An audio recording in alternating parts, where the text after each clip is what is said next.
Bonjour. 205. Mon bien-aimé.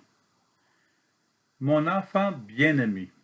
C'est de cette manière que Paul appelle son disciple Timothée. Mon enfant bien-aimé.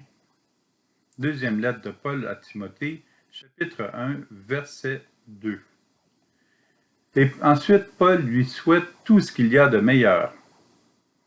À Timothée, mon enfant bien-aimé, à toi la grâce, la miséricorde et la paix de la part de Dieu le Père et du Christ Jésus notre Seigneur.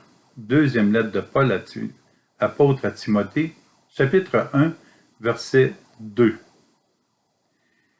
N'est-ce pas ce que l'Esprit Saint nous dit à nous? Dans les familles, il y a souvent de ces mots tendres entre un parent et son enfant, et entre un enfant et ses parents. C'est aussi vrai entre amis. Les paroles qui viennent du cœur sont une retransmission du bien reçu de Dieu.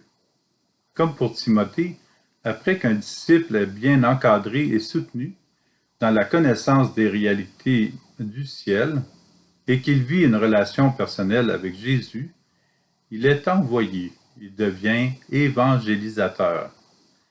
Allez, voici que je vous envoie comme des agneaux au milieu des loups.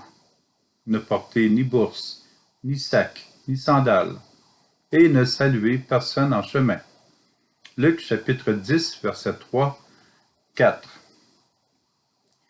Des agneaux au milieu des loups veut dire que nous devons être bien préparés pour devenir de réels missionnaires.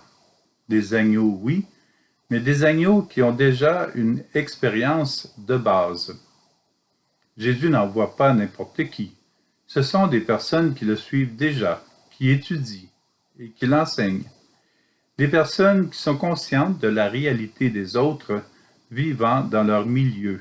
Ce sont des personnes qui sont en mission assez longtemps qu'ils en développent le désir d'évangéliser.